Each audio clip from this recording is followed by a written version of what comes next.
Consumers today have high expectations on the quality of meat they consume. And after years of research and more than 90,000 consumer taste tests, we know that flavour, juiciness and tenderness are the key factors that affect eating quality. Meat Standards Australia, or MSA, is a supply chain management program designed to improve the eating quality of all lamb and sheep meat. MSA provides an opportunity for brand owners to differentiate their products and compete in the market. It does this by consistently providing consumers with quality assured meat cuts that even include a description of the appropriate cooking method. MSA eating quality begins on farm with careful management of breed and age, nutrition and finishing, and handling and stress. All breeds are eligible for MSA, and lamb has the best sheep meat eating quality when comparing the same cuts, processed and cooked using the same methods. This is because when an animal ages, connective tissue within the muscle toughens, adverse flavours accumulate and the meat and fat colour darkens. The Merino and Merino cross animals are more sensitive to stress than other breeds. However, if adequate nutrition is provided, the animals are finished to at least a fat score of 2 and they're handled in a low stress environment, these can perform just as well as other breeds. The breed of sheep we run here is a self-replacing composite flock, so we've got a fair amount of control over the genetics.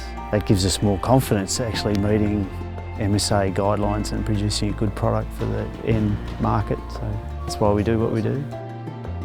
All breeds are eligible for MSA branding.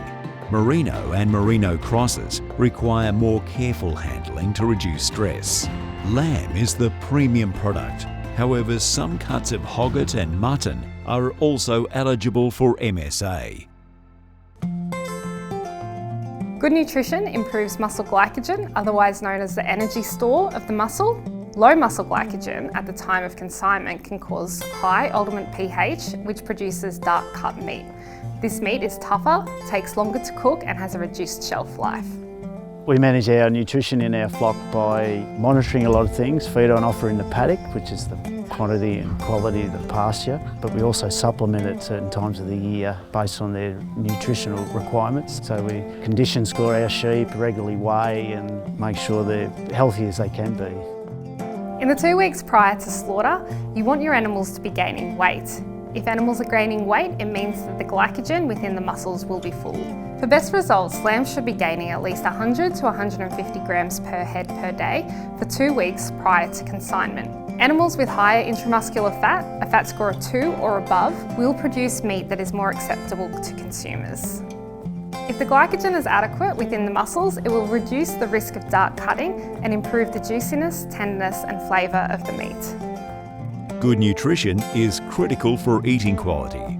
Increased intramuscular fat improves tenderness, flavour and juiciness. Merino lamb should gain at least 150 grams a day in the 2 weeks prior to consignment. For all other lamb breeds, it's 100 grams. Young lambs must have carcass weights over 16 kilograms. Lamb, hogget and mutton must be 18 kilos or heavier. Lamb and sheep should be finished to a minimum fat score of 2.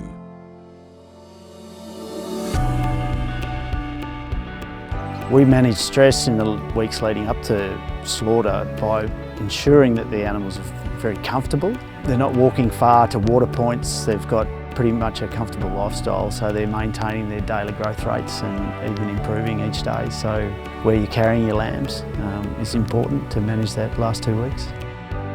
Poor handling and excessive stress in the lead up to slaughter can undo months of good nutrition and care. Stress can be minimised during curfew, transport and lairage by limiting dog use during mustering. At the processor, trained livestock handlers ensure that animals are moved through a well-designed and maintained facility in a timely and calm manner. They also ensure that adequate water is provided during lairage. MSA research has identified critical control points along the supply chain and has developed and applied guidelines and processes to manage and audit those points. There are 3 main steps to supplying sheep into MSA pathways. 1. Register as an MSA producer at mla.com.au to receive your MSA number. 2. Send your animals to an MSA licensed processor. You can check this on our website. And 3. Fill in your LPA national vendor deck that accompanies your consignment. It's important that this declaration is filled correctly, including an address and PIC, month of shearing, the time of feed, and also includes your MSA registration number.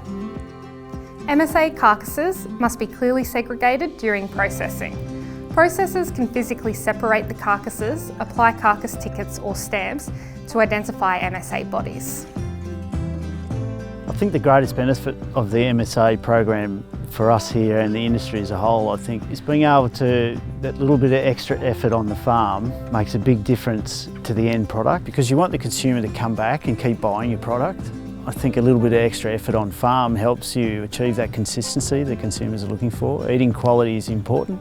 You've got to compete against other products in the market, so that's where the benefit lies in a program like the MSA. MSA is designed to improve the eating quality of all sheep meat categories.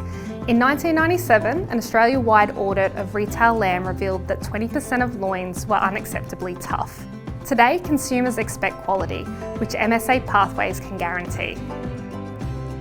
Being an MSA registered producer also opens up market access options.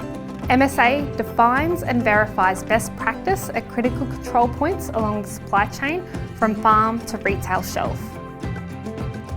Find out more at mla.com.au/MSA.